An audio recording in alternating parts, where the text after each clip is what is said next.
This is the current situation in Kahawa Sukari. So Kahawa Sukari is just slightly at the center of Kenyatta, the Kahawa, no, it's slightly past Kenyatta University main campus, main entrance. So as you can see, this road is really flooded because of the heavy rains that had dropped the few days ago. So yesterday's was really hectic because as you can see, today's normal activity has actually been interrupted because of the current situation that you're seeing. So actually what you're seeing here is coming to you live from Kahawa Sukari, and to be specific, yeah, you know, the Kahawa Sukari roundabout, you know the place. So that place is actually really full of water, and that's why it's causing all this. So been here since 6 a.m. in the morning, and actually what you're seeing here has been taking place. It's actually the previous night. This guy here is doing it. So whatever you're seeing here is really hectic. I know it has affected many people because those ones who are driving to their workplaces has actually got stuck here. So as you can see, the fire brigade, they are here. They came trying to do something here, but it's been unfortunate. They didn't manage. So as you can see, the farthest end over there's a vehicle there that got stuck. So they're trying to pull it out, but they actually attempted, but one of their vehicles has just got their vehicles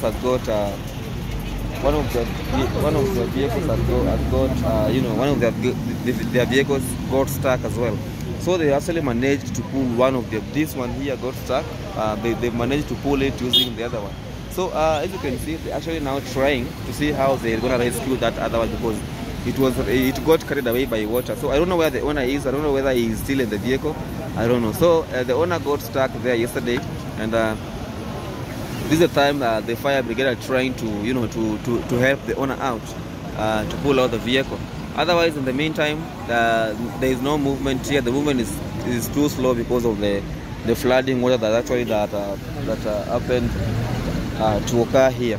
Nothing is going as usual because of this incident that you're seeing here. So this is actually the Nairobi Sukari, and the lane you're seeing here is that of Kenyatta University, the main campus. You can see that we're just at the wall of Kenyatta University. So here is where we are, and the situation is this way.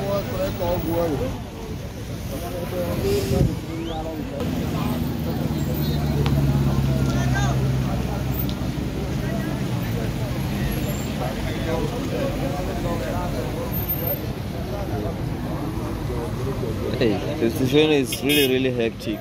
people who must drive to their workplaces are actually seeing hard time, because they're actually not managing to get their workplaces because of the flooding that's occurring. That's the mess that has happened to have occurred in this place, because there's no movement that is taking place here because of the heavy rains that happened to drop yesterday.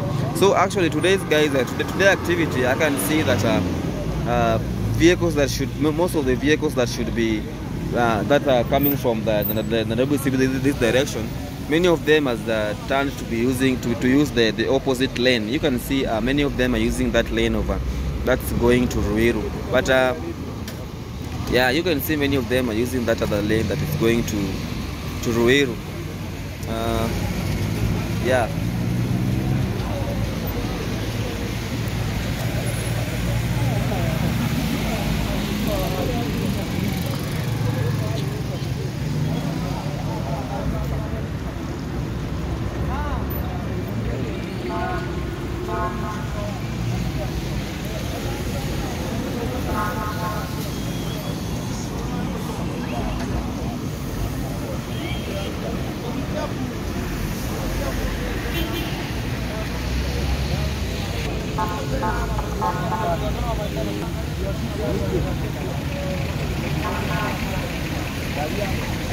And by the way, guys, people are wondering here how it happened until the owner of that vehicle you're seeing over there that got stuck. People are wondering how it got there, because it's really not giving how it got stuck over there. So you can see this vehicle is moving again to go try to pull it out.